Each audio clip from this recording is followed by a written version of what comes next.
Settle yourself. Let the day you lived a few hours ago slip away as though you're sliding off a heavy cloak at the door. Tonight, you are not yourself in your usual bed with the hum of appliances and the glow of screens. Tonight, you are someone else entirely living in a wooden house in Kyoto over a century ago, in a time when the streets were narrow, the lanterns were handmade, and the night smelled faintly of river water and sweet incense. You are a geisha, or at least you are living as one for this evening's slow journey. Not the theatrical version from modern movies, no sudden flourishes, no dramatic gestures meant to impress strangers with cameras. You are simply one woman, among many learning, practicing, and weaving your day together with patient hands. The world around you is quiet. The wood of your room is dark and polished by time. Tatami mats soften your steps, and paper screens filter the light so gently that it feels like dawn is always a little shy. You sit a little longer by that window needle poised over fabric and watch the last daylight dissolve like ink dropped into water. The alley outside darkens, and the lantern's glow grows stronger, painting soft circles on the ground as if the night itself needed gentle instructions on where to stand. The okiya hums with low movement now. Somewhere a kettle is set on the brazier, the metallic click of its lid audible even from here. Steam hisses softly, rising and vanishing before it reaches the rafters. You smell roasted barley tea, a scent both earthy and warm, comforting in a way only simple things can be. An older geisha passes behind you, her footsteps soundless on the tatami, her presence like a wisp of old smoke. Her hair is immaculate, lacquered black against the soft light, and she carries a fan with the casual authority of someone who knows how to command a room without raising her voice.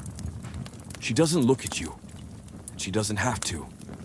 In this house, you learn by watching, not by being taught. A maid folds freshly laundered towels in the corner, her hands moving in small, precise motions, the fabric whispering as it stacks neatly. She hums a half melody of some folk tune that sounds older than the street outside, older than the stones themselves. Her voice is soft enough to blend into the background, but steady enough to fill the room with a sense of time continuing. The shamisen rests across your lap, still warm from practice earlier. You pluck a single string very softly, just enough to feel the vibration under your fingertips. The note hangs in the air for a moment, then disappears, as though the walls themselves have swallowed it. You pluck another slower still, like dropping pebbles into an unseen pond. No one asks you to stop. No one asks you to continue. It is simply what is done in the quiet stretches of an afternoon edging toward evening. A breeze drifts through the partially open screen, carrying with it the faint smell of night-blooming flowers from a neighboring courtyard. The air is cooler, now softer against your skin. You close your eyes for a moment, listening to the distant sound of geta sandals on stone, their rhythm uneven and human, a counterpoint to the practiced rhythms inside. Someone enters carrying folded garments, layers of silks, and linens patterns of chrysanthemum and plum blossom, each more formal than the next. The fabrics sigh as they are placed carefully on the low table, the colors muted in the lantern light, but still rich like old paintings, fading gracefully over time. You reach out to touch one fingertips, brushing against silk that feels like water, and air combined so smooth it seems unreal. In the next room, laughter bubbles softly, two Maiko sharing a quiet joke over tea. It's not loud, not raucous, but a gentle ripple of sound quickly stifled by the awareness that the walls are thin and the night is coming. Their voices fade, and you return to your stitching, pulling the needle through cloth with a rhythm so steady it could lull you into a trance. Time here is not counted in hours, but in tasks completed. A hem mended, a sleeve pressed, a tune practiced until the notes feel like part of your own breath. Outside, a man pushes a cart down the street, its wooden wheels creaking softly as they roll over uneven stones. He calls out in a low voice, offering roasted chestnuts, his words stretching and curling into the night air. You imagine the taste, nutty sweet, a faint bitterness at the edge, and almost smile, but the expression stops before it reaches your lips. Outside Kyoto hums with a rhythm that is older than you. You can hear it in the distant temple bells, in the soft shuffle of sandals along stone alleys, in the low chant of a night vendor who has decided that selling roasted sweet potatoes is worth staying awake for. You are part of that rhythm, not a star, just a note in a long, unhurried melody. Tonight, we will wander through your day. We will rise before the sun fold, bedding that is older than you eat rice, that is never seasoned quite enough, and tune a shamisen string by string while the room smells faintly of camellia oil. We will move slowly because rushing belongs to other stories.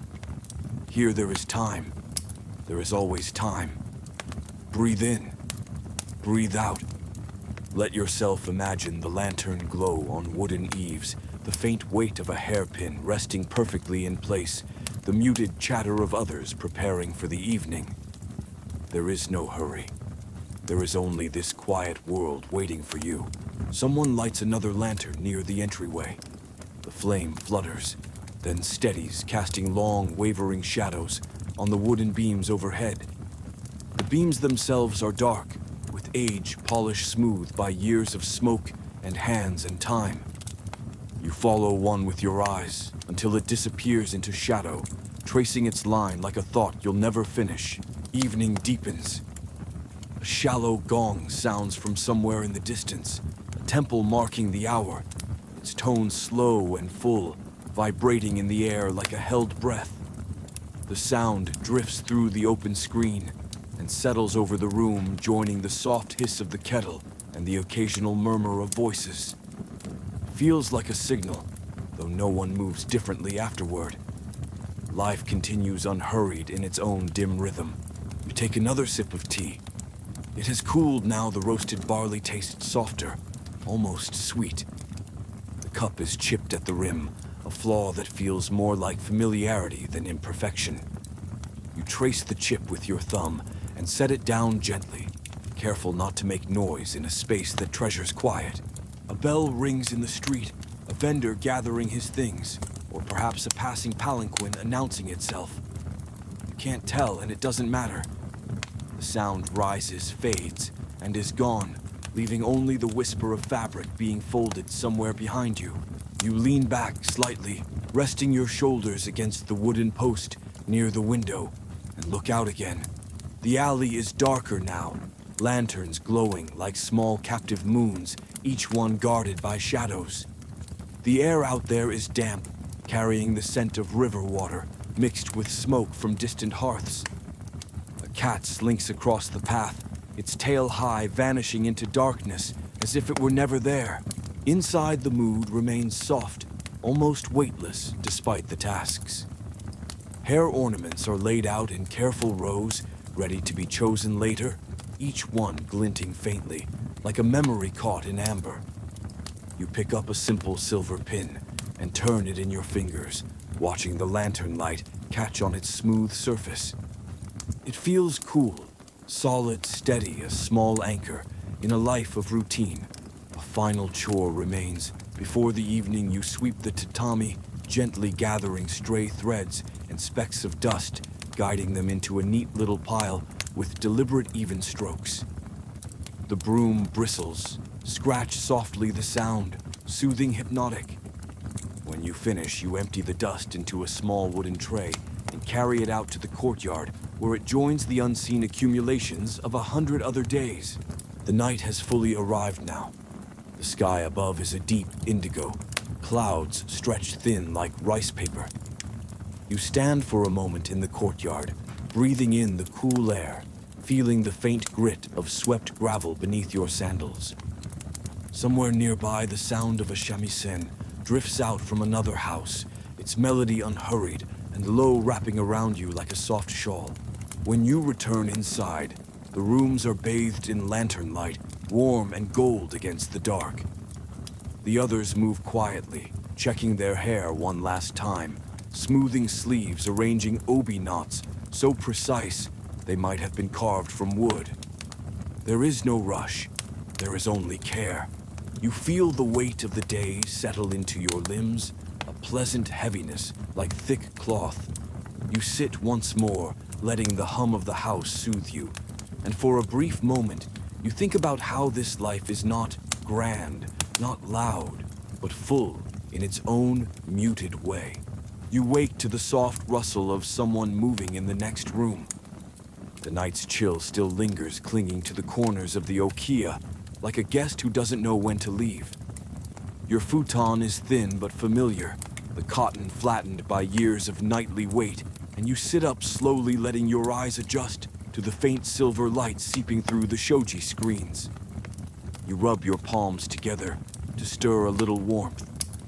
The scent of old wood and woven straw rises gently as you swing your legs over the bedding. Your toes touch the tatami, cool, faintly textured, like pressed grass under your feet. It's comforting in its simplicity.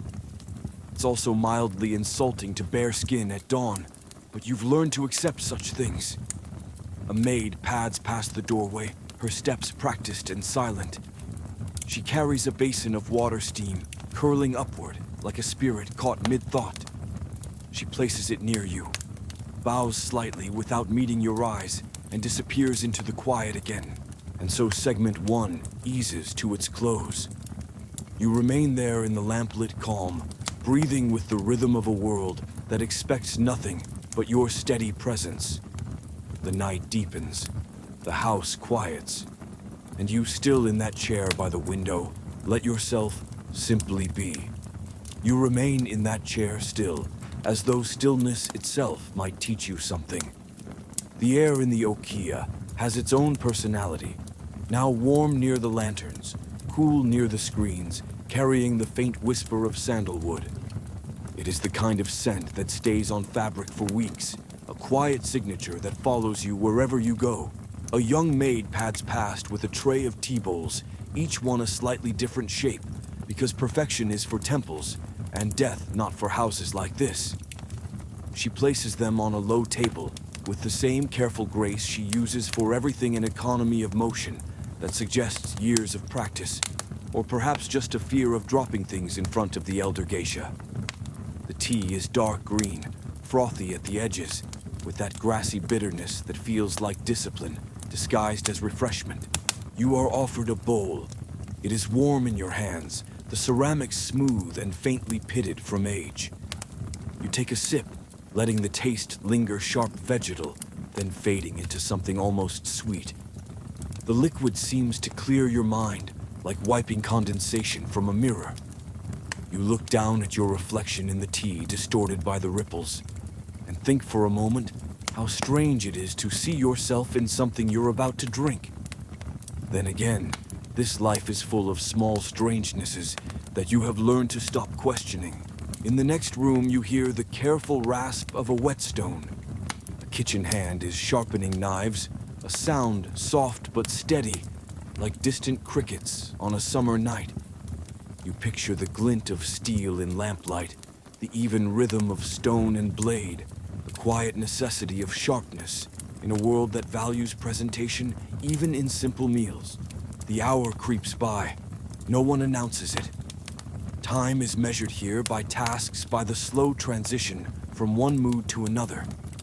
Someone folds fans in the corner, stacking them like thin petals, each one painted with scenes you've never seen, mountains fading into mist, cranes lifting into flight river reeds, bending in unseen wind. You run your fingertip lightly over one when no one is looking. The paint is smooth, cool, and slightly raised a texture that feels oddly alive. Outside, a carriage rattles by its wheels, thudding over stones. You catch a glimpse through the open screen, a lantern bobbing from the front. Two figures in dark kimonos seated within their faces, momentarily lit and then swallowed by shadow. They don't look your way, and you don't expect them to. In this city, you are one of many, a single brushstroke in a long, patient painting. A senior geisha steps into the room, her presence calm but undeniable. Her kimono is deep indigo, embroidered with silver threads, that catch the light like water at night. She surveys the room without speaking her gaze, moving from one task to another, as though taking inventory of the day's quiet progress. She nods once barely and leaves her footsteps as soft as falling leaves. You feel oddly reassured, as if her nod was a kind of blessing. Someone begins to hum again, low and rhythmic, a song without words that blends with the creak of wood and the hiss of lanterns. You join in softly, not enough to be heard, just enough to feel the shape of the tune in your own chest. The sound is ancient and new, at once a lullaby for no one in particular. You take up the shamisen again, fingers moving slowly over the strings, finding a melody that matches the hum. The notes fall into the room like slow rain, each one landing and fading before the next appears. It is not a performance. It is not even practice. It is simply sound filling space the way a cat might stretch out in a patch of sunlight because it can. The lanterns flicker as a breeze moves through the hall. Shadows dance lightly on the paper walls, elongated and strange like memories from another life. You watch them for a while, letting your eyes blur until the shapes lose their edges and become soft swaths of gray. Your breath matches the rhythm without you trying. In, out, in, out. A bell rings softly in the distance, a temple marking the evening prayers. You imagine the monks moving through their own rituals, folding their own lives into neat, measured moments, not unlike yours. It is oddly comforting to think that somewhere beyond these walls, someone else is kneeling in candlelight, focused on tasks too small to disturb the world. You dip a cloth into the warm water, press it to your face, and feel the night's sleep dissolve. The other women stir, each moving through her own careful rhythm. A cough, a yawn muffled into a sleeve. Someone hums a line of a shamisen tune, absent-minded and low, as she folds her bedding with crisp edges. You join them, smoothing your futon until it is neat, stacking the pillow atop it and sliding it back into its wooden chest. There's no pride in the task. There's also no escape from it. The dressing room is brightened by a single oil lamp, its glow soft against the papered walls. Combs, pins, and pots of camellia oil are neatly arranged on low tables. You sit before a mirror polished enough to show you what you already know, your hair in disarray, your kimono wrinkled from sleep. The camellia oil smells faintly sweet, a floral note threaded with something resinous and old. A tray of hair ornaments is set before you now. You are to choose one for the evening ahead, though the choice feels less like a decision and more like an inevitability. You run your eyes over lacquered combs and silver pins over coral beads and tortoise-shell pieces, each one a fragment of beauty waiting for its place. You pick a modest one, a slender ivory pin with a faint carved pattern. It feels right in your hand, light but steady, as though it has been waiting for you all along. As the night deepens, a maid draws the screens closed to keep out the chill. The paper panels slide with a whisper, shutting out the view of lanterns and alleys. The room feels smaller now, more intimate, as though the walls themselves are leaning in to listen. The light from the lantern softens pools of gold against the dark corners. You notice every detail more sharply, the weave of tatami, the gleam of silk, threads the faint scuff marks on the wooden pillars. Your shoulders ache slightly from the day's quiet labor, but it is a familiar ache, one that doesn't demand attention. You roll them gently, feeling the joints creak like old floorboards. A sip of cooled tea helps, though the flavor is now flat and earthy, almost like drinking a memory rather than a beverage. Someone laughs again in the next room, soft and brief, quickly swallowed by the hush. The sound makes you smile before you can stop yourself. It's a small thing, laughter here, but it lives like a hidden gem in a day of muted tones. Another hour slips by unnoticed. You lose yourself in the rhythm of brushing silk, of arranging hairpins, of checking the seams of a sleeve. The tasks are repetitive, yes, But repetition has its own kind of comfort. Each motion is a thread in a larger tapestry, one that stretches back through years of women doing the same hands, moving with the same deliberate care. Outside, the night is fully alive now. You hear distant footsteps, the call of a night peddler selling something sweet and sticky, the rustle of wind through bamboo. It all blends into a single soft soundscape, a lullaby offered by the city itself. Inside, the last of the day's preparations wind down. The shamisen is returned to its case. The lantern wicks are trimmed so the flames burn steady and low. The tea bowls are stacked and carried away their soft clink like bells muffled by cloth. You sit back once more, letting your gaze wander across the room one last time before the evening truly begins. Your life here is not glamorous, not loud, but layered with quiet rituals that shape each day into something steady and whole.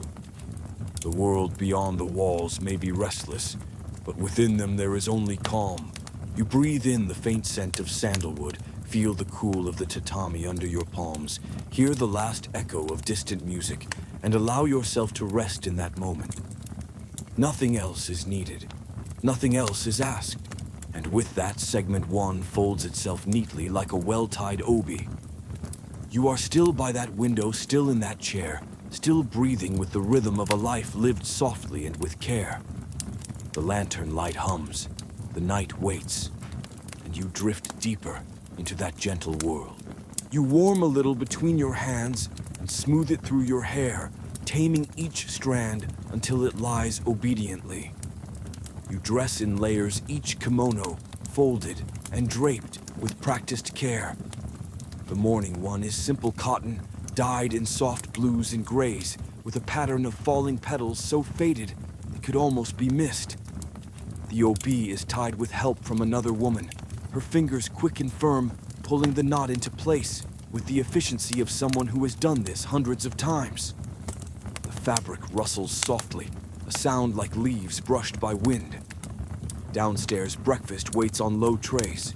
Rice perfectly ordinary, slightly sticky. Pickled radish cut into precise slices, yellow as faded sunlight. Miso soup steaming in small lacquer bowls, its surface dotted with green onion. You eat slowly, savoring each mouthful, not for its taste, but for its warmth. The rice clings to your chopsticks. The miso is salty enough to make your lips press together reflexively. It is enough. It is always just enough. The garden beyond the sliding doors is tiny, but deliberate.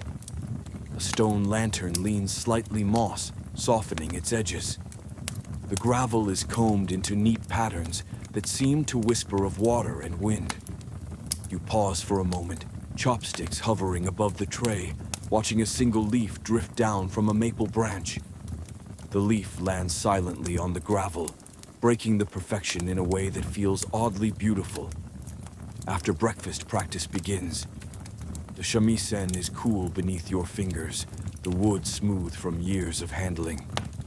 You pluck the strings, gently adjusting the tension, until the notes form a melody so soft it barely dares to exist. Around you, other geisha and maiko sit in quiet rows, each lost in their own studies. Dance movements repeated with slow precision. Calligraphy practiced with brush and ink, the soft swish of strokes against paper. There is no applause here, only the steady accumulation of skill, like layers of lacquer, building to a deep, subtle shine. The instructor watches silently, her gaze sharp enough to notice every missed beat. When she speaks, it is with a voice that feels older than the room itself. Her corrections are gentle but final, her presence both comforting and immovable. You bow, adjust your fingers, and try again. Time stretches into a soft blur, marked only by the shifting light on the tatami and the occasional murmur of approval. By midday, the air grows warmer. You step outside for a brief walk, sandals tapping lightly against stone. The street winds through the hanamachi, lined with wooden machiya houses, their latticed windows casting shadows like delicate nets. Lanterns hang unlit in the daylight, their paper yellowed but still strong. A merchant sweeps his doorway, the broom stirring up little eddies of dust that drift lazily in the sun. Somewhere a child laughs a sound so rare and light, it feels like a small rebellion. You pass by a shrine tucked between buildings. Its red torii gate is faded, the wooden pillars carved with prayers left by countless hands.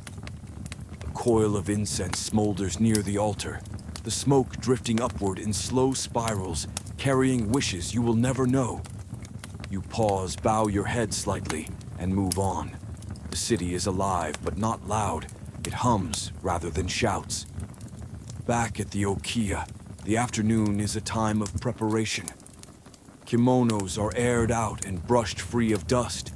Hair ornaments are polished with soft cloths until they catch the dim light just so. You sit by a window sewing a loose hem with small, deliberate stitches. The thread bites slightly into your fingertip, but you press on because every garment must be immaculate before evening. The light fades slowly, turning the walls to shades of amber and gray. Outside, the distant sound of a shamisen drifts through the streets, played by someone you will never see. It's an old melody, older than you, older than this district, and it folds around you like a second layer of kimono, soft and unassuming. The day tilts toward evening. The lanterns are lit, each one glowing softly against the deepening blue of twilight. The sounds of the street change quieter, more deliberate, as the night world of the Hanamachi stirs to life in its unhurried way. You feel the weight of the day in your shoulders, but also a strange peace. This is not a life of speed or spectacle. It is a life measured by soft sounds, faint scents, and the gentle repetition of things done well. And so, segment 1 comes to a close.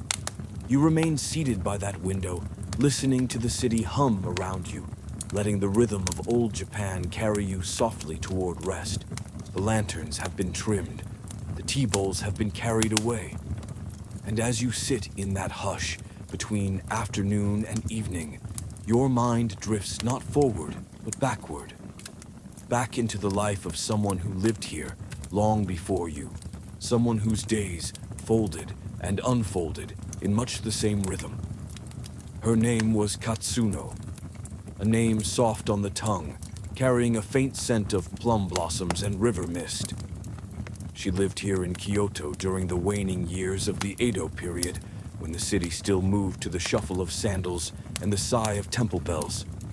Imagine yourself as her, because in many ways you already are. Katsuno was born in a narrow macha house not far from the Kamo River. The house smelled of dried fish, damp wood, and the faint sweetness of rice straw. Her father was a maker of bamboo lanterns, delicate frames wrapped in paper so thin that even the gentlest rain could ruin them.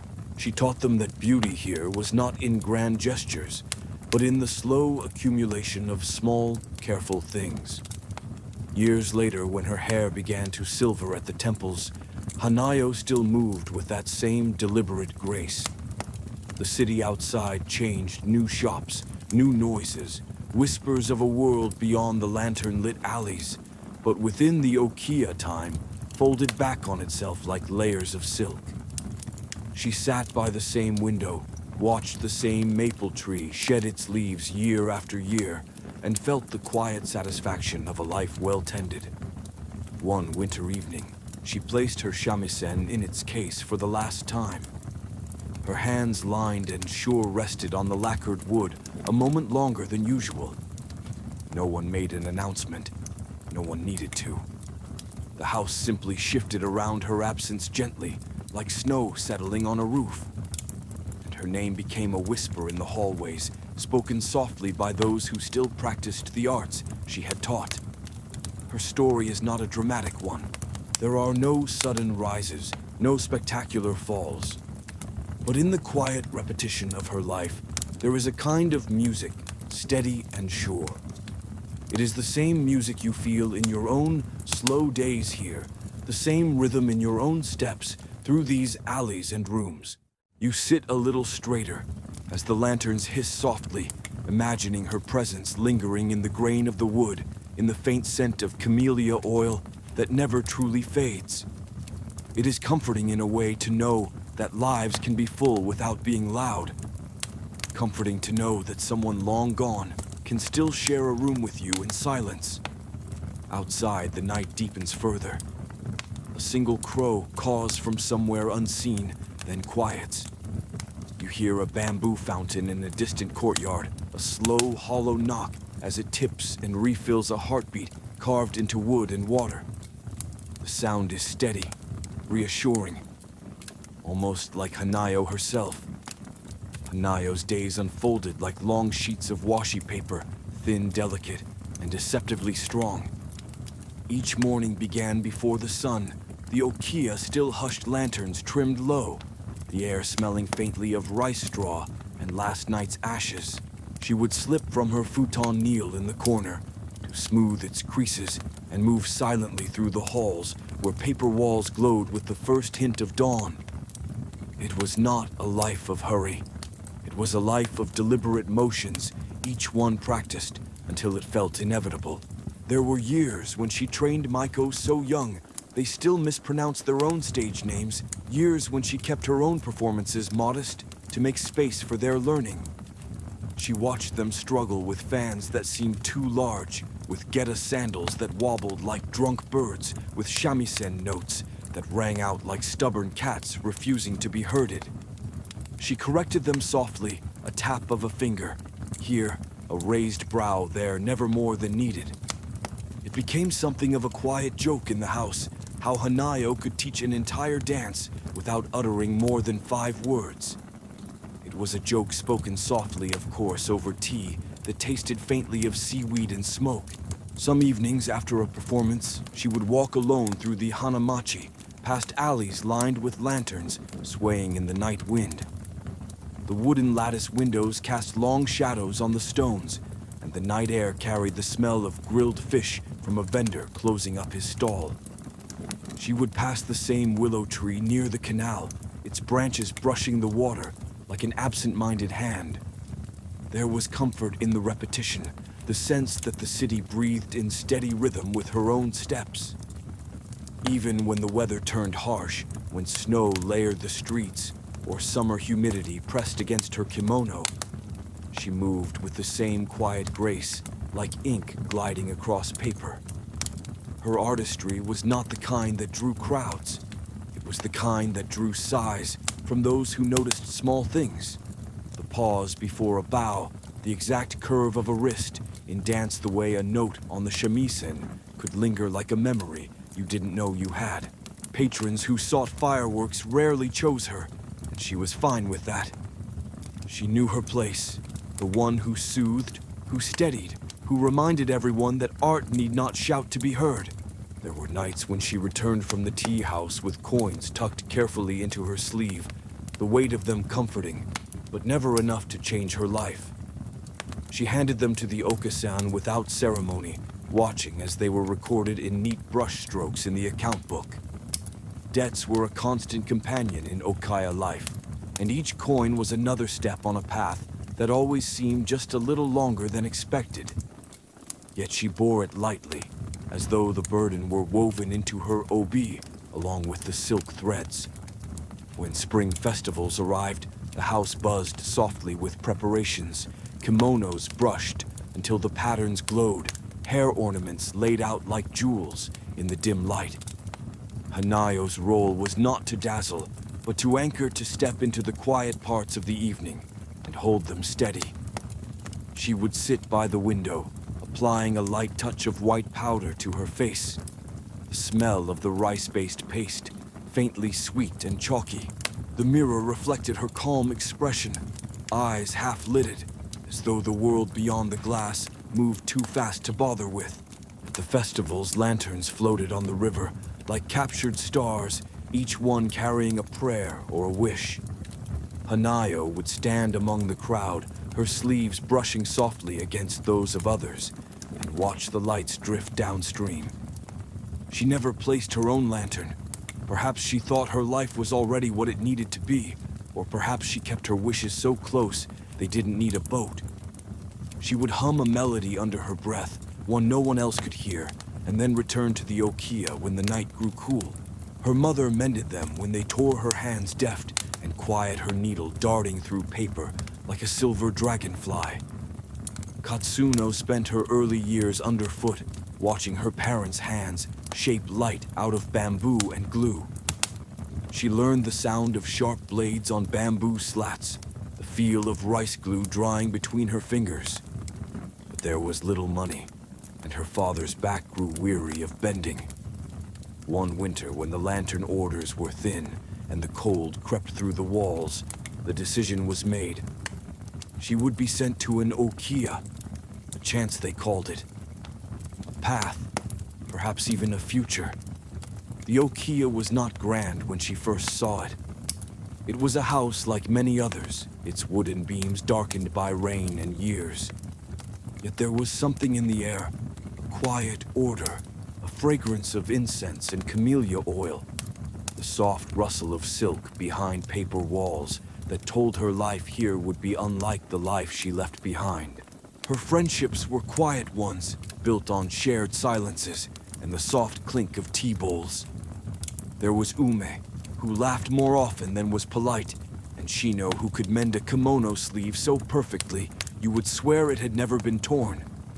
They sat together after long nights, feet tucked under them, eating pickled plums and sipping water as the lanterns burned low.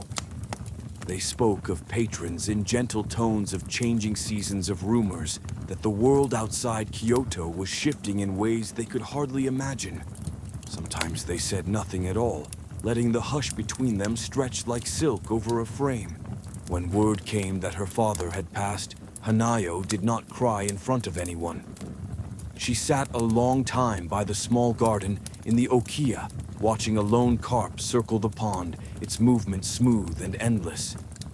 Later, she folded her father's last letter until it was no larger than a plum blossom petal and tucked it inside her sleeve.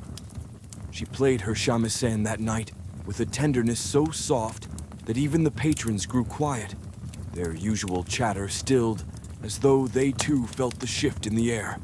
No one asked why her melody sounded like a goodbye. No one needed to. Years later, when the city itself began to hum with the first hints of modernization, when telegraph wires appeared like strange black vines above the streets, Hanayo remained steady. She continued her routines, her art, her quiet mentorship. She watched the wires overhead, but never commented as though they belonged to another world entirely. Her world remained one of tatami tea and soft music, and she preferred it that way. On her last festival, she danced once more, her movements slower now, but no less precise. Her fan opened and closed in time with the shamisen, her sleeves drifting like pale waves. The younger geisha watched from the wings, noting every detail, storing them away, like seeds to plant later. When she finished, there was polite applause, nothing raucous, just enough to acknowledge a life's work expressed in one final bow.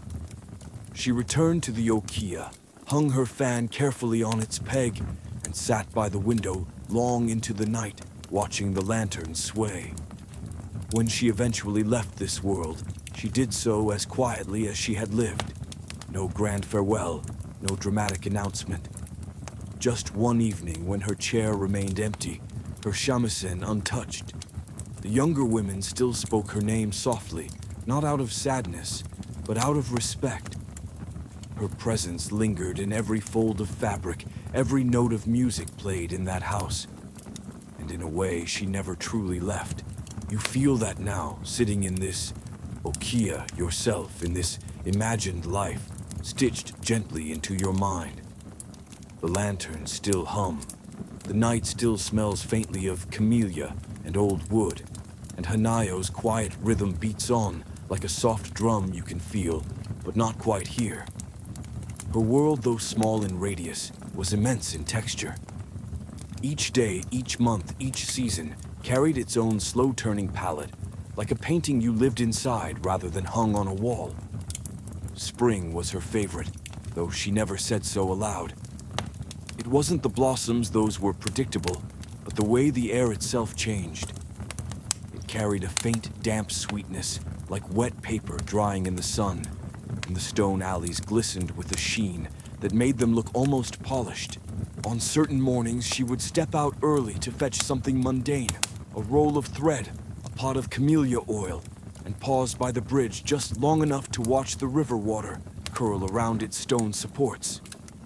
A fisherman would stand waist-deep in the shallows, his straw cape dripping steadily, a picture of patience Hanayo recognized immediately. She would bow slightly if he looked her way, though he rarely did, his eyes fixed on the slow, silver flickers below the surface. Then she would move on sandals, tapping softly the city waking around her, like a cat stretching in sunlight. There were summers when the heat was so heavy, the okiya seemed to exhale with each movement. Tatami mats grew warm underfoot, and even the shamisen strings felt sticky in her hands. She would pin her sleeves higher, exposing wrists, pale as rice flour, and sip barley tea until the bitterness coated her tongue like a shield. On such days, laughter in the okiya took on a lazy drifting quality, as if sound itself refused to hurry. Even the Oka-san, usually precise in her movements, fanned herself with a folded newspaper, too languid to scold anyone for sitting too long by the window. Autumn brought lantern festivals, and the gentle crackle of dry leaves swept into piles outside the gates. Hanayo would walk home late beneath branches heavy with crimson and gold, their leaves falling slowly enough that she imagined she could catch time itself in her hands. She never did, but the thought lingered with each step, soft as the crunch of leaves underfoot. In winter, the okiya smelled of smoke and starch. Silks were hung near braziers to warm before wearing, and the air turned sharp enough to sting your nose. Hanayo would sit by the small brazier in the corner, palms stretched just close enough to feel the heat, careful not to singe the fabric of her sleeves. Sometimes snow would drift past the screens, flakes soft and deliberate, layering on the rooftops like sugar. Children's laughter would echo faintly from some distant courtyard, bright and fleeting as sparks from burning charcoal. Through it all, she taught. Not in the formal sense with stern lectures or written lessons, but through the steady rhythm of her hands and voice. A young Maiko struggling with a shamisen phrase would find her shoulder gently touched her fingers, repositioned Hanayo's whisper, instructing slower. Let the note breathe. Another fumbling with a fan during a dance would feel Hanayo's eyes on her, not critical, just watchful, until the movement smoothed into something natural. It was teaching by osmosis, the way you learn to breathe by watching someone else do it. She arrived with nothing but a bundle of clothes and a gaze that clung to the ground. The Oka-san, the house mother, looked her over with eyes that missed nothing. Not unkind eyes, just thorough. Katsuno bowed low enough to feel the tatami against her forehead, and that was that. She belonged here now. Her reputation among patrons grew quietly. There were those who preferred brighter, louder geisha, but there were always a few who sought out Hanayo's calm, like travelers drawn to a lantern in fog. One was an older merchant, his hair streaked with silver, who enjoyed her music so much he would close his eyes and nod along, lips barely moving, as if tasting each note. Another was a traveling poet who left behind folded verses like petals pressed between pages, short poems praising the angle of her bow, the softness of her voice, the patience in her presence. Hanayo kept those verses tucked in a wooden box beneath her futon, never reading them aloud, just letting them wait quietly with her other secrets. Life in the okiya was not without its challenges. There were nights when coins were few, and tempers were thin, when the Oka-san's ledger felt like a mountain none of them could climb. But even then, Hanayo's presence was a kind of ballast, keeping the house from tilting too far into despair. Her laughter was rare, but when it came, it was low and warm, and everyone seemed to breathe easier for a while. She never married, not out of sadness or circumstance, but because her life already felt full. The Okiya was her family, the Hanamachi her world, and the steady repetition of days enough to build a quiet legacy. It is easy to imagine her sitting one late night folding her obi with meticulous care, humming a tune from her own apprenticeship, unaware that decades later, someone would still be speaking her name softly. Her story spread quietly beyond the house. A younger Maiko once followed her out to the courtyard and asked how she remembered so many songs. Hanayo replied without turning, "Each one is a season. You only have to remember the weather." The Maiko didn't understand at the time, but years later she found herself walking through falling leaves and humming a tune without thinking. And she smiled, realizing what Hanayo meant. In time, the city itself would change. The hum of rickshaws replaced by the rattle of trams, the glow of lanterns joined by the sharp brightness of electric lights. But within the Okiya, the rhythm remained. Fans still opened with soft snaps, shamisen strings still thrummed beneath careful hands, and the night still closed in with the same steady breath it always had. Hanayo remained a part of that rhythm until her hands grew stiff, until her hair turned silver, like moonlight on water. When she passed, her funeral was small, a procession through narrow streets lined with lanterns. The air smelled of incense and cold stone, and soft chants drifted over rooftops like mist. Some patrons came leaving simple offerings, a folded poem, a single blossom. Her shamisen was played once in her honor, a tune so familiar it made the paper screens tremble. And then the city swallowed the sound, as cities always do, tucking it away in the folds of its memory. You think of her now, sitting in your own imagined room, fingers resting on your lap. You can almost feel the grain of her shamisen beneath your fingertips. Hear the soft whisper of her sleeves as she moved through the house, catch the faintest trace of her camellia oil drifting in the air. Her life was not a story of battles or grand upheavals. It was a life built of careful steps, soft songs, and evenings spent watching lanterns sway in the wind. And somehow that feels like enough. You breathe in slowly, the air of that imagined Okiya filling your senses. The city outside hums its old lullaby. The lanterns flicker, and Hanayo's memory drifts like fine ash through the night, soft, weightless, and strangely comforting. Her early days were spent sweeping floors, mending hems, and learning how not to be noticed unless needed. She learned to bow just so, to carry trays without spilling a drop, to fold bedding into neat rectangles that would have satisfied the most particular of spirits. When the senior geisha practiced music, she listened from the corner, fingers twitching in time, eager and patient, all at once. In this house, patience was a currency as valuable as silk. She was given a new name, Hanayo, a name chosen for its softness, for the way it sounded when spoken after a sip of tea. Names in this world are like garments. You wear them for a time, then pass them on when they no longer fit. Hanayo practiced walking in tall okobo sandals, practiced the art of kneeling without a sound, practiced smiling with her eyes instead of her mouth. Each day folded into the next, a long, quiet lesson in how to exist gracefully. At night, she slept in a narrow room with other apprentices, their dreams drifting together like smoke. The room smelled of camellia oil rice straw and the faint sweetness of worn silk.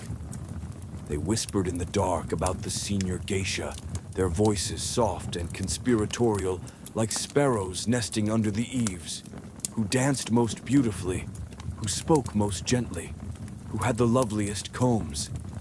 It was gossip, yes, but gossip said softly enough becomes almost a hymn. Years passed. Her fingers grew sure on the shamisen, coaxing notes that curled into the night like wisps of incense. Her steps in the dance became measured each turn, and bow flowing like brush strokes on silk. And when she was old enough, Hanayo was no longer just an apprentice. She became a geisha in full. Her first engagement was in a tea house by the river. The evening air was cool, carrying the scent of water and charcoal smoke. Inside, lanterns hung low, their light shimmering off lacquered wood. She knelt hands folded, waiting her turn to perform, while the soft murmur of conversation drifted over her like a tide. When she played her shamisen, hummed low and steady, a melody old enough to make the paper walls remember. Her voice, when she sang, was soft, clear enough to be heard, gentle enough to fade into the night. The patrons nodded, murmured praise in voices like distant wind. A few coins changed hands enough to keep the Okiya comfortable enough to keep her place secure. She walked home late under a canopy of stars, the lantern light bobbing with each step, the stones cool beneath her sandals. She said nothing on the way back, but the rhythm of her footsteps matched the rhythm of her heart, unhurried, steady, quietly proud. In the seasons that followed, Hanayo's life unfolded like a fan, each segment a small painting of routines and subtle triumphs. Spring meant cherry blossoms scattering along the canal petals, catching in her hair as she walked to the tea house. Summer meant long evenings, the air thick with the smell of river water and grilled eel from distant stalls. Autumn meant maples burning silently with color, their leaves crunching softly underfoot on her way to engagements. Winter meant the hiss of snow against paper screens, the quiet discipline of fingers stiff with cold, still playing the shamisen without missing a note. Not all was soft. Some seasons brought sickness when a cough swept through the house and the room smelled sharply of herbs and worry. Some patrons were less than kind, their words barbed though their smiles were smooth. But even these things were absorbed into the rhythm of her days, like knots in the wood of a beam that still holds the roof. Hanayo became known for her steady presence rather than dramatic flair. She was the one patrons called when they wanted music that soothed rather than startled, conversation that lingered rather than sparked. She was never famous.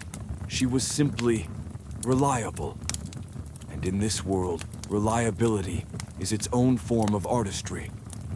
She mentored younger Maiko, showing them how to hold a fan so it spoke more than their words, how to bow with sincerity that felt effortless, how to listen so completely that a guest felt as if the whole room leaned in with them. Her hands guided theirs on shamisen strings, her voice soft but exacting.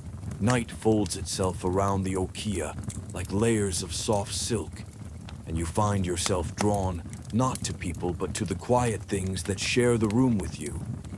They sit in corners, on shelves, in drawers. They hold stories no one bothers to tell out loud anymore. And tonight, as you sit breathing with the rhythm of this place, you begin to notice them. Start with the tea bowls stacked neatly in their wooden box. You've handled them countless times, yet you never quite looked.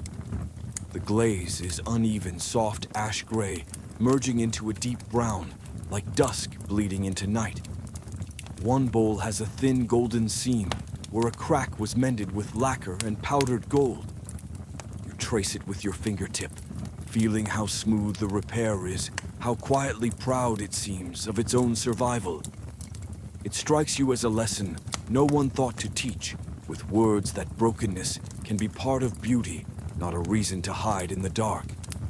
On a low table, a lacquered box rests plain at first glance. You rise and walk slowly down the hallway, the tatami softly yielding under your steps. Outside the door, the alley hums with distant life, a cart rolling by sandals, tapping a vendor's call stretched long and sleepy in the night air. The Okiya doorframe is worn, where countless hands have brushed against it, leaving a polish no craftsman could reproduce.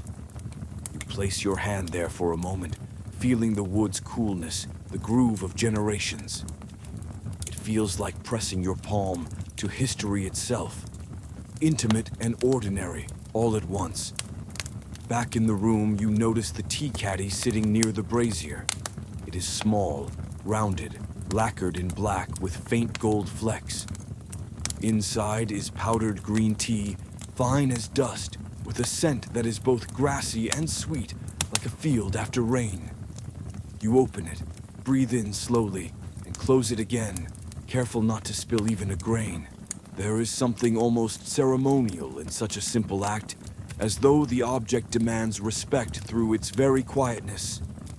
A bamboo whisk rests nearby, its thin prongs fanned out like delicate fingers. Some are slightly bent, softened by use. You turn it in your hand, marveling at how something so simple can hold so much knowledge in its form. You remember the first time you learned to whisk tea properly, the way your wrist ached after holding the motion steady, the way your teacher nodded almost imperceptibly when your froth finally looked like it might hold a reflection. Even now, your hands remember the motion without thinking. There is a stack of old kimono folded neatly in the corner. You lift the top one and unfold it slowly, letting the silk slide over your arms like water. The pattern is of pine needles scattered over a field of pale gray, subtle and serene. Along the lining is a tiny repair, a stitch so small you only see it when the lantern light hits just right. You smile at the thought of someone leaning over it late at night, making it whole again with hands that knew their craft. It is not new, but it is alive. Your eye falls on a ceremonial hairpin, longer than most, with a small carved bird perched at its top. It is heavier than you expect, cool to the touch, the carving so fine you can see the curve of feathers along its side. You imagine the woman who once wore it. Perhaps on a spring evening, her hair coiled high, the pin catching lantern light as she poured tea. Perhaps she is long gone now, but the bird remains patient, eternal, resting quietly in a drawer until someone remembers it. The room seems to breathe with you as you look around. Even the floor creaks softly, a wooden sigh as the night deepens. You think of how museums in another world display objects like these behind glass with placards and guards, while here they are simply lived with repaired, touched, used. There is no separation between beauty and life. There is no separation between history and now.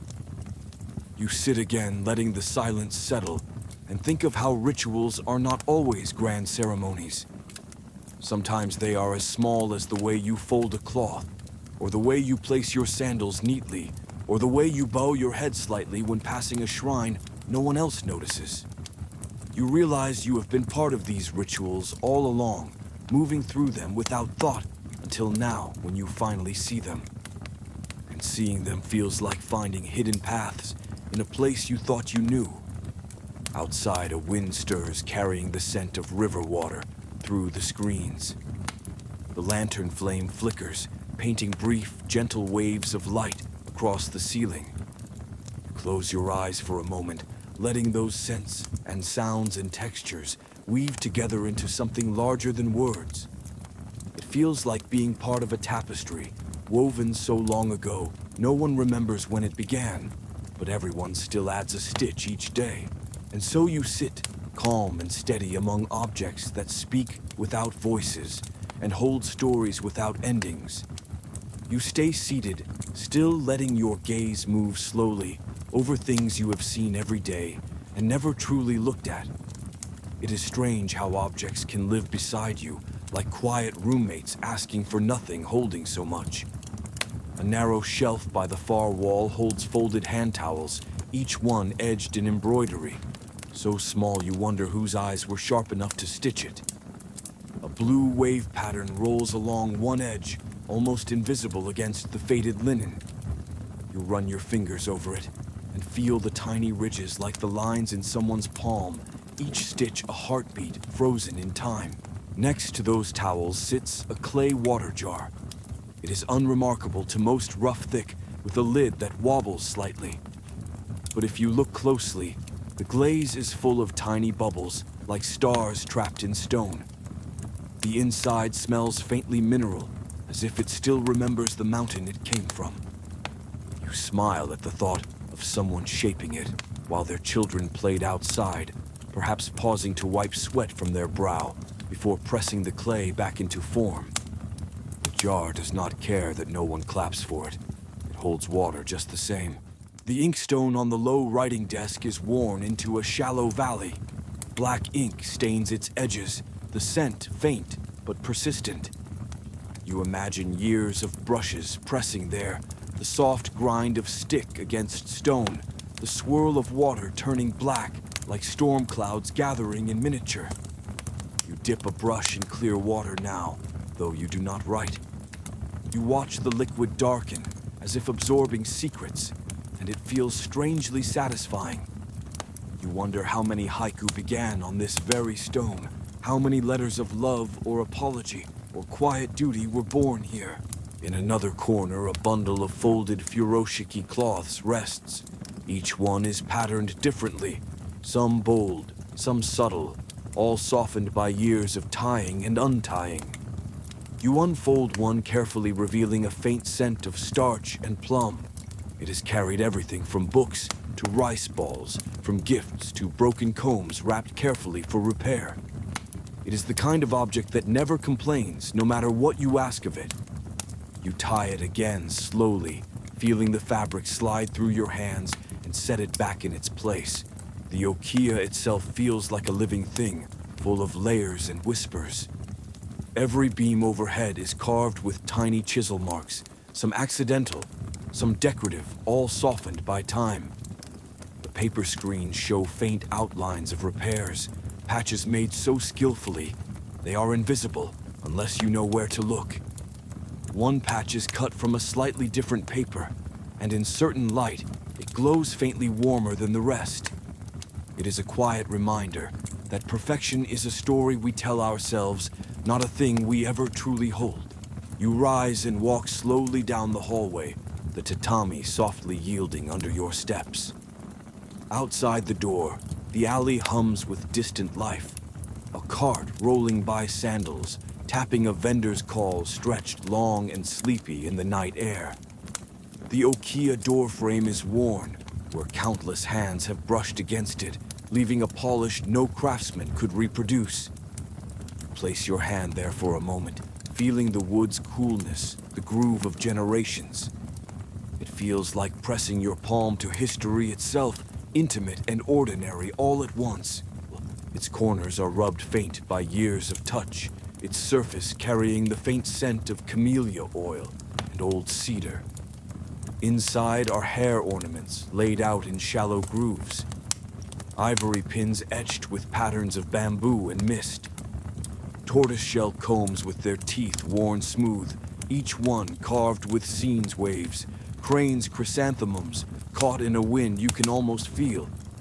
You imagine the artisan's hands centuries ago, working by candlelight, carving tiny details no one would ever thank him for. There is something deeply soothing in that kind of work, the kind done because care itself is the purpose. Above the shelves hang old scrolls. One shows bold calligraphy, a single character that means quiet. The brush strokes begin thick, then fade into nothing like a breath running out. Another scroll shows a mountain wrapped in fog, a barely visible figure crossing a long bridge. You stare at it until your eyes blur, and the ink seems to move. Back in the room, you notice the tea caddy sitting near the brazier. It is small, rounded, lacquered in black with faint gold flecks. Inside is powdered green tea, fine as dust, with a scent that is both grassy and sweet, like a field after rain. You open it, breathe in slowly, and close it again, careful not to spill even a grain. There is something almost ceremonial in such a simple act, as though the object demands respect through its very quietness. A bamboo whisk rests nearby, its thin prongs fanned out like delicate fingers. Some are slightly bent, softened by use. You turn it in your hand, marveling at how something so simple can hold so much knowledge in its form. You remember the first time you learned to whisk tea properly, the way your wrist ached after holding the motion steady, the way your teacher nodded almost imperceptibly when your froth finally looked like it might hold a reflection. Even now, Your hands remember the motion without thinking. There is a stack of old kimono folded neatly in the corner. You lift the top one and unfold it slowly, letting the silk slide over your arms like water. The pattern is of pine needles scattered over a field of pale gray, subtle and serene. Along the lining is a tiny repair, a stitch so small you only see it when the lantern light hits just right. You smile at the thought of someone leaning over it late at night, making it whole again with hands that knew their craft. It is not new, but it is alive. Your eye falls on a ceremonial hairpin longer than most, with a small carved bird perched at its top. It is heavier than you expect, cool to the touch, the carving so fine you can see the curve of feathers along its side. You imagine the woman who once wore it. Perhaps on a spring evening, her hair coiled high, the pin catching lantern light as she poured tea. Perhaps she is long gone now, but the bird remains patient, eternal, resting quietly in a drawer until someone remembers it. The room seems to breathe with you as you look around. Even the floor creaks softly, a wooden sigh as the night deepens. You think of how museums in another world display objects like these behind glass with placards and guards, while here they are simply lived with, repaired, touched, used. There is no separation between beauty and life. There is no separation between history and now. You sit again, letting the silence settle, and think of how rituals are not always grand ceremonies. Sometimes they are as small as the way you fold a cloth, or the way you place your sandals neatly, or the way you bow your head slightly when passing a shrine no one else notices. You realize you have been part of these rituals all along, moving through them without thought until now, when you finally see them. And seeing them feels like finding hidden paths in a place you thought you knew. Outside, a wind stirs, carrying the scent of river water through the screens. The lantern flame flickers, painting brief, gentle waves of light across the ceiling. You close your eyes for a moment, letting those scents and sounds and textures weave together into something larger than words. It feels like being part of a tapestry, woven so long ago, no one remembers when it began, but everyone still adds a stitch each day. No explanation is given, no tidy caption, just you, the ink, and the mystery of someone's thought frozen in time. Fans rest folded on another shelf. When you open one, its paper size, revealing a painted scene of a moon hovering over dark water. You wave it once, slowly, feeling the faint push of air against your cheek. It isn't meant to cool you. It is meant to teach you how to move slowly, how to notice the shape of each gesture. Farther inside the Okaya, there are rooms rarely entered. Now storage spaces where old things live quiet lives. A chipped iron kettle with its handle wrapped in worn cloth. A shamisen with one string missing the lacquer, dulled by decades of practice. Bundles of folded screens with painted flowers, faded to the color of ghosts. Time has gathered in these corners, settled in the dust like soft ash. Standing there feels like standing inside a held breath. Rituals weave through all these objects. You think of tea ceremonies, the way hands move with unhurried precision, the whisk dipping and circling in green froth, the bowl rotated so its most beautiful side faces, the guest, the cloth folded and smoothed, until it is nothing but a square of patience. It's not about speed or even about tea. It's about tending to something so small it becomes enormous.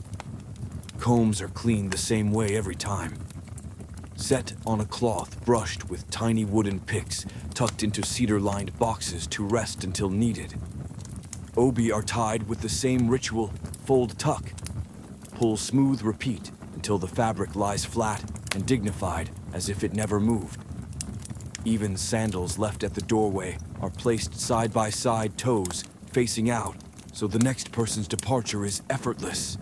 It's a kind of courtesy, so quiet you'd miss it if you weren't paying attention. Beyond the Okiya walls, the city hums with its own rituals. Stone gutters carry thin threads of water from evening rains glowing faintly in lantern light. Small shrines crouch between buildings, their wooden gates faded their offerings of salt or paper charms tucked into corners like secrets. You bow when you pass, without thinking the gesture stitched into you over time. There are smells that cling to your sleeves iron, from the blacksmith incense, from a temple, the sweetness of chestnuts roasting in some late-night stall. Later, when you are far from here, those scents will arrive uninvited, as vivid as dreams. There are objects whose meanings are half forgotten. A tray carved with symbols no one explains anymore. A kimono dyed in colors that once spoke volumes, but now speak only softly. You handle them as though they might crumble, not from fragility, but from the sheer weight of years. You find yourself wondering how many hands have done the same. Sometimes traveling scholars visit. They unroll scrolls on low tables, squint through round glasses, and argue in low voices about whether a fan was painted in this century or the last. You listen from the corner, folding fabric, letting their words drift around you. They chase dates and names like fireflies, while you know the truth is simpler. These things have lived many lives, and they will live more. They do not need to be solved. They need only to be tended. You sit back now, letting your gaze wander over the room once more. The lantern light pools on the tatami, soft and forgiving. The air smells of ink oil and faint tea leaves. The night outside deepens the city, whispering to itself in alleyways and behind closed screens. And all these objects, the bowls, the combs, the scrolls, the fans wait quietly, carrying their mysteries like seeds, needing nothing from you except the simple act of noticing. You breathe in slow and steady. You breathe out slower still. Time stretches the walls, hums softly with years of memory, and you feel the rhythm of a life built not on grand gestures, but on small, perfect repetitions. You stay seated, still letting your gaze move slowly over things you have seen every day and never truly looked at. It is strange how objects can live beside you, like quiet roommates asking for nothing, holding so much. A narrow shelf by the far wall holds folded hand towels, each one edged in embroidery. So small you wonder whose eyes were sharp enough to stitch it. A blue wave pattern rolls along one edge, almost invisible against the faded linen. You run your fingers over it and feel the tiny ridges, like the lines in someone's palm, each stitch a heartbeat frozen in time. Next to those towels sits a clay water jar. It is unremarkable to most rough-thick, with a lid that wobbles slightly. But if you look closely, the glaze is full of tiny bubbles, like stars trapped in stone. The inside smells faintly mineral, as if it still remembers the mountain it came from. You smile at the thought of someone shaping it, while their children played outside, perhaps pausing to wipe sweat from their brow before pressing the clay back into form. The jar does not care that no one claps for it. It holds water just the same. The inkstone on the low writing desk is worn into a shallow valley. Black ink stains its edges, the scent faint but persistent. You imagine years of brushes pressing there, the soft grind of stick against stone, the swirl of water turning black like storm clouds gathering in miniature. You dip a brush in clear water now, though you do not write. You watch the liquid darken, as if absorbing secrets, and it feels strangely satisfying. You wonder how many haiku began on this very stone, how many letters of love or apology or quiet duty were born here. In another corner, a bundle of folded furoshiki cloths rests. Each one is patterned differently, some bold, some subtle, all softened by years of tying and untying. You unfold one, carefully revealing a faint scent of starch and plum. It has carried everything from books to rice balls, from gifts to broken combs wrapped carefully for repair. It is the kind of object that never complains no matter what you ask of it. You tie it again slowly, feeling the fabric slide through your hands and set it back in its place. The okia itself feels like a living thing, full of layers and whispers. Every beam overhead is carved with tiny chisel marks, some accidental, some decorative, all softened by time. The paper screens show faint outlines of repairs, patches made so skillfully they are invisible unless you know where to look. One patch is cut from a slightly different paper, and in certain light, it glows faintly warmer than the rest. It is a quiet reminder that perfection is a story we tell ourselves, not a thing we ever truly hold. Outside your shoji screens, the city does not share your rhythm. It thrums with other lives, rougher, louder, sometimes richer, sometimes far leaner. You sit by the lantern glow and think of them not with envy, not with scorn, but with the quiet curiosity of someone who knows her own corner of the world very well. And you think of your own place in that song, the steady notes you add each night, the way your steps through lantern-lit alleys are as much a part of the city as the clang of the blacksmith or the laughter of children. It is easy to imagine yourself invisible, but you are not. You are woven in just as surely as pine beams hold up tiled roofs, just as surely as paper lanterns hold light. There are moments when a guest will ask if you ever wished for another life. You bow, you smile, you answer with something polite and vague. But in your heart, you know you are part of a world that does not need to shout to be heard. Your art lives in gestures, in silences, in the quiet comfort of people who leave your company, feeling lighter, though they cannot say why. And that is enough. Now you sit once more in your room, lantern soft beside you, the air scented with faint tea and camellia oil. Outside, the city hums with all its different lives, merchants counting craftsmen, carving porters, running nobles dining. Inside, you rest knowing you have your own small place among them, your own quiet music in the vast orchestra of Kyoto nights. You let the lantern's glow settle into your eyes and imagine the city unfolding like a painted screen beyond your okia. Each panel shows a different life, and you move through them slowly, like strolling through a quiet gallery where no one rushes you. On one panel, you see the world of farmers beyond the city walls. They rise before the mist lifts, stepping into fields still wet with dew. Their feet press into mud, rich with last year's leaves and whispers of ancient soil. They bend, straighten, bend again, the rhythm older than any temple bell.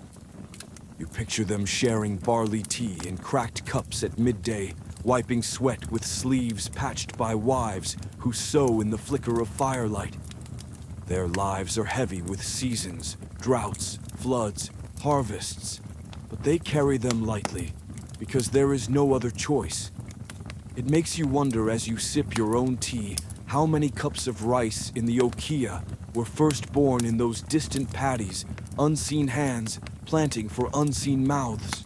Another panel shows the shopkeepers, their shutters raised with a squeak, their shelves filled with neatly arranged boxes. They stand behind low counters, bowing, smiling with practiced politeness, reciting prices that sound rehearsed, yet warm. You remember a shop where you once bought a hairpin, how the owner wrapped it in paper. So tenderly, you felt guilty for opening it later. They live by transactions, yet their kindness is never for sale. It is simply there, like lantern light offered to anyone passing through. You smile faintly at the thought, because you too live by offering something, though yours is music, not wares. On another panel, the wealthy patrons glide in palanquins through the narrow lanes, the bearers' shoulders straining under lacquered weight. Their faces are calm, distant, like moonlight on a still pond. You imagine their houses, silk cushions, bronze mirrors, gardens where koi move like drifting thoughts. You have knelt on their tatami, poured their tea, listened to them praise a poem that sounded to you like a shopping list disguised as art. And yet there is no bitterness. You understand their role to provide the demand that keeps your craft alive, to be the mirror that reflects your poise back to you. It is a quiet partnership, even if they never see it that way. Somewhere in the distance, priests chant sutras in low rhythmic voices, their incense smoke curling into night air. Their world is cloistered, their duties carved in ritual and repetition. You imagine their fingers turning beads one by one, each prayer falling softly into the dark, like petals no one will ever count. You wonder if they think of you as they pass the hanamachi on their way to temples. Probably not. And yet in some subtle way, your worlds touch you through music. They through prayer, both offering something intangible to the city. Then there are the itinerant performers, traveling shamisen players, who set up near bridges, their cases open for coins. You have paused to watch them hidden beneath your hood, listening to their rough songs. Their notes are not refined, not polished by years of house rules, but there is something alive in them, raw as river wind. You smile knowing you are cousins in the art, though separated by layers of silk and expectation. You almost envy their freedom, almost. Then you remember the comfort of your okiya, the steady rhythm of your days, and you feel only gratitude for your own path. The contrasts are not only between professions, but between times of day. While you sit at night with lantern light brushing your sleeves, others rise before dawn, their backs bending beneath loads of firewood. While you practice shamisen, a carpenter hammers beams into place for a house that might stand a century. While you smooth your kimono, a fishmonger washes his hands in icy water, the smell of the river sharp in his hair. The city is a vast loom, and every life is a thread, crossing yours, even if neither thread ever notices. You think of the children you sometimes glimpse, chasing each other through alleys, their laughter darting like swallows. They are too young to know of debts, and patrons too young to care about the perfect turn of a fan. You imagine one of them years from now, pausing outside your tea house, hearing your music drift into the street, feeling something stir, a longing they cannot name. Perhaps they will remember that sound decades later, standing in some other city, and smile without knowing why. A few streets over, merchants stir their shops awake long before lanterns are lit in the hanamachi. They sweep stone steps, still wet with dew, arrange wares with fingers calloused by rope and wooden crates. You picture them counting coins with eyes half-closed lips, moving silently as if reciting prayers. Their lives are anchored in weight and measure bolts of cloth, sacks of rice, jars of soy that slosh when moved. Sometimes you envy the tangibility of it. You play notes that vanish into air. They hold things that stay. But then you smile softly, because cloth phrase rice is eaten, and even jars empty, while a melody once heard has a way of finding its way back in dreams. And then you consider the servants in the grand houses, moving like shadows, silent but essential. They see wealth up close, yet it is not theirs. They hold lacquer trays with steady hands, while their own children wear patched sleeves. You've spoken softly with a few, while waiting in side rooms, their voices low, their humor dry, their eyes quick with understanding. They know the secrets of those they serve, yet keep them folded, like letters never sent. You recognize something of yourself in them, a life built on presence rather than possession. A wind moves through the alley, now rattling the bamboo outside your screen. The sound is soft, but carries distance like whispers from every other life in Kyoto reaching your room. It makes you feel less alone, as if you are part of a slow conversation carried on by generations. And you are. Your music joins the fishmonger's call, the craftsman's hammer, the merchant's tally, the priest's chant, forming a harmony no one conducts, but everyone maintains. There are moments when you've wondered if your life is smaller than theirs, wrapped in rituals and rules. But then you remember the patrons who leave lighter than when they arrived, the maiko, who learned their first melody under your patient hands, the quiet pride you feel folding your obi just right at the end of a long night. Smallness is not the same as insignificance. You live in the spaces between breaths, and that is enough. Outside, night deepens. Somewhere a rooster crows prematurely confused by lantern light. Somewhere else a merchant counts coins one last time before sleeping. You sit still, hands resting in your lap. Lantern glow soft on your skin, and feel the weight of the city's 1,000 lives pressing gently against you like a quilt. It is warm. It is steady. It is home. The contrasts remain, but they do not clash. They hum together a lullaby of lives woven side by side.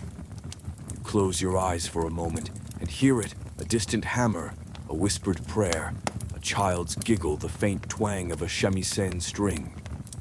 And over it all, your own breath, slow and calm, a part of the night itself.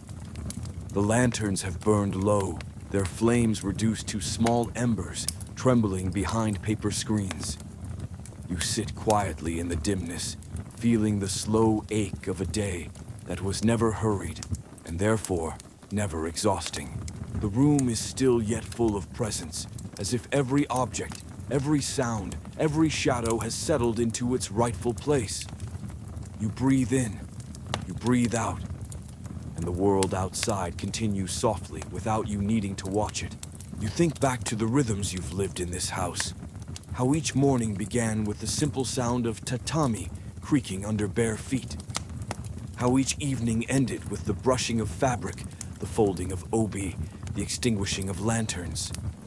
It seems so small when you try to name it, yet the feeling is not small at all. It is steady, it is safe, it is like being held by time itself. Your mind wanders to Hanayo, whose memory you've carried through the night. She feels close now, as if she's sitting just across from you, folding her own sleeves, nodding quietly to the music, still lingering in the air. Her life was simple, but only on the surface.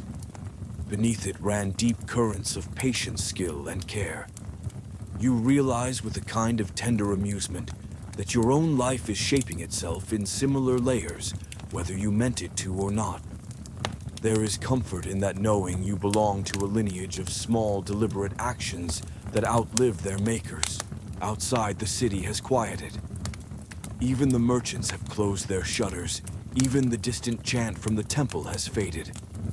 A dog barks once, lazily, then gives up. You picture the river at this hour, moonlight shivering on its surface, the water carrying lantern reflections far downstream to places you've never seen. You don't need to see them. It is enough to know they exist, gently moving just as you are. You lean back slightly, feeling the tatami under your hands, its straw scent warm and earthy. There is something grounding in that texture, something that makes you feel part of the world rather than separate from it. A modern mind might call it mindfulness, as if you need a word for what is simply being here. You smile at the thought eyes half closed, because you know the world has always had this skill long before someone thought to name it. Your gaze drifts to the calligraphy scroll again, the one with the single character for quiet. It seems even softer now in the lantern light, as if the ink itself is resting. You think of the brush that made it, the hand that held the brush, the moment when wet ink touched paper for the first time. A simple act, yet it traveled years to reach your eyes tonight.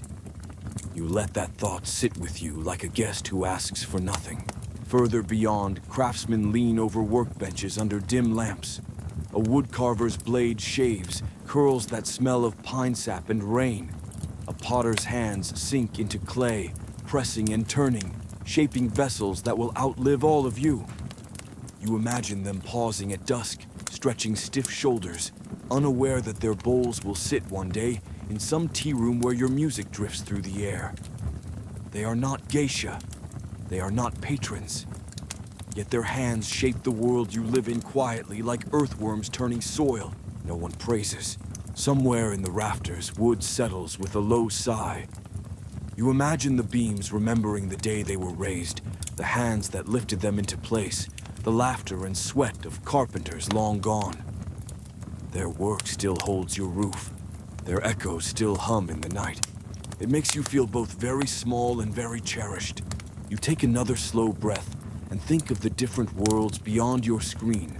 The potter shaping clay in a workshop that smells of smoke and river mud. The farmer sleeping on a straw mat, his muscles aching in a way he will not speak of. The noblewoman reclining in a room fragrant with incense, dreaming of poems she will never write. All of them living at once. All of them part of the same night that wraps around you now like a wide, soft cloak. Your own night has been quiet, and that is enough. You have played music, folded cloth, remembered a life not your own, but close enough to feel like yours. You have looked at objects and seen not just their shapes, but their histories, the hands that touched them, the silences they've kept. It feels like a kind of archaeology of the heart, digging gently through layers of days until you find something steady at the center. You think with a wry little smile about how people elsewhere might imagine geisha life as glittering, loud, endlessly dramatic. If only they knew. You've spent hours listening to tea boil, to needles slide through cloth, to bamboo creak in the wind.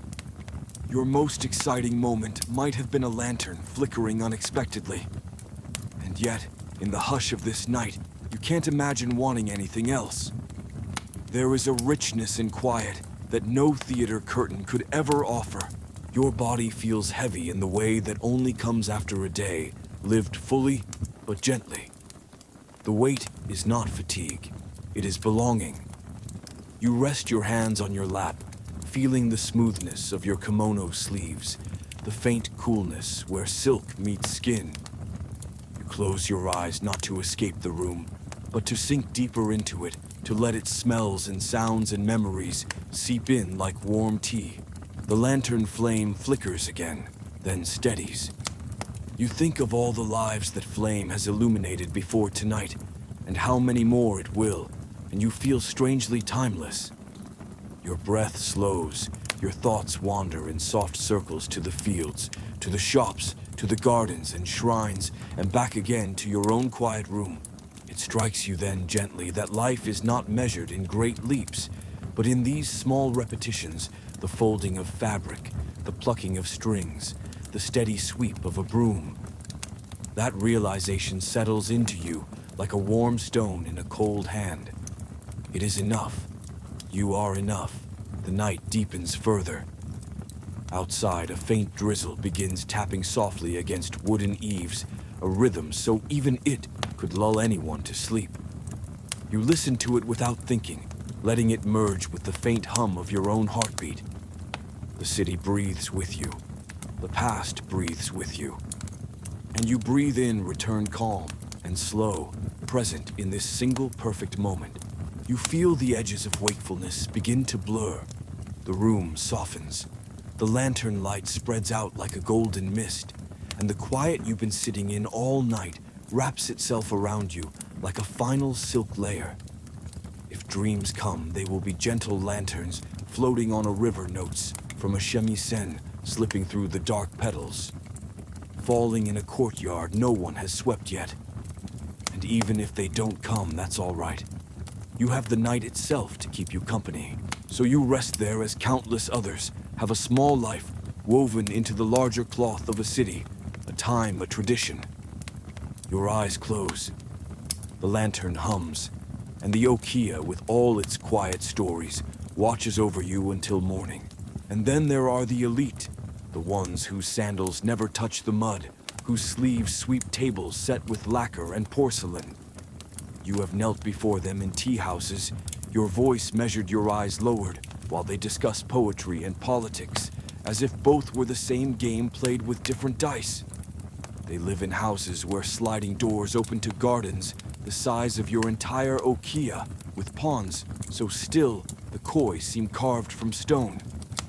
Servants pass behind them like shadows, refilling cups before anyone thinks to ask.